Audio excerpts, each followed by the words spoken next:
Hello friends, my self doctor Sonam. मैं कुछ important बात आज आप लोग से शेयर करना चाहती हूँ।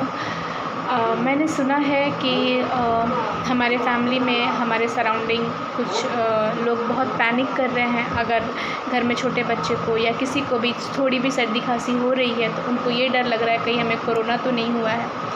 तो सबसे पहले तो आप पैनिक मत कीजिए। किसी भी कंडीशन में आप अपने फिजिशियन से कांटेक्ट कीजिए, फिजिशियन के पास जाइए, उनके बताए हुए सारे गाइडलाइंस को फॉलो कीजिए।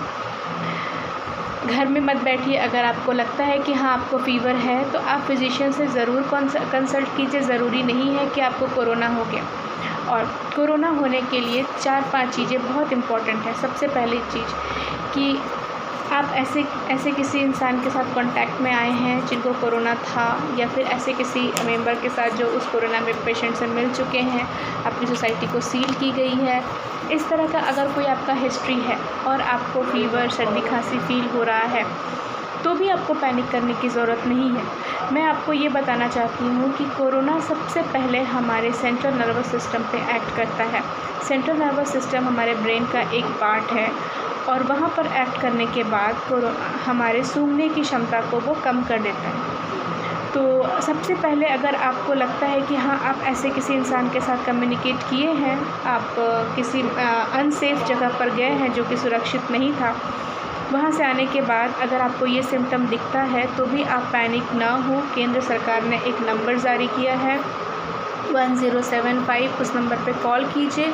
वहाँ की इमरजेंसी टीम, वहाँ की मेडिकल टीम आपके घर तक आएगी, आपको बहुत सुरक्षित तरीके से लेकर जाएगी और वहाँ आपका ट्रीटमेंट होगा और आप सही सलामत घर वापस आ जाएंगे।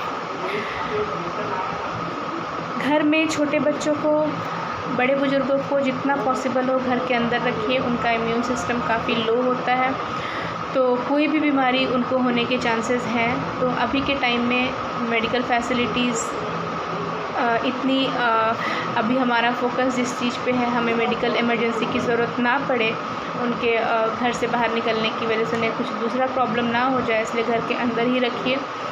और जी रही बात कोरोना की, तो सबसे बड़ी खुशी की बात ये है कि हमारे कंट्री में, हमारे देश में कोरोना का रिकवरी रेट काफ़ी अच्छा है। इसलिए किसी भी हाल में आपको पैनिक होने की ज़रूरत नहीं है। किसी भी हाल में आपको अपने प्रॉब्लम को छुपाना नहीं है। अगर आपको थोड़ा भी सर्दी खांसी है तो अपने फिजिशियन से ज़रूर कांटेक्ट कीजिए। आपके फिजिशियन आपको जो गाइडलाइन देते हैं उसको ज़रूर फॉलो कीजिए।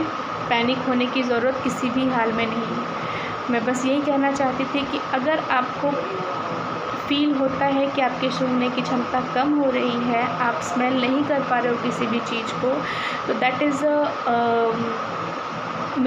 Main symptom of corona virus.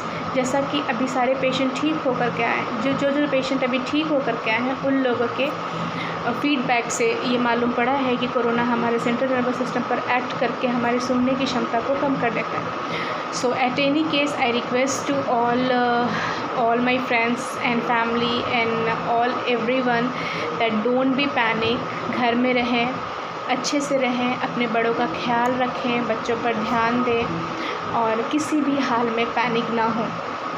किसी भी हाल में पैनिक होने की ज़रूरत नहीं है। आपके पास फिजिशियंस का नंबर है, आप फिजिशियन को कॉल कीजिए, वो आपके लिए अवेलेबल होंगे। और अगर आपको लगता है कि नहीं आप किसी सुरक्षित जगह पर नहीं थे, आप अनसेफ जगह से कम्युनिकेट किया है आपने, तो केंद्र सरकार द्वारा जो नंबर दी गई है उस नंबर पर कॉन्टैक्ट कीजिए। वहाँ की टीम आएगी और आपको बहुत सुरक्षित तरीके से लेकर के जाएगी। So be happy at home, don't be panic.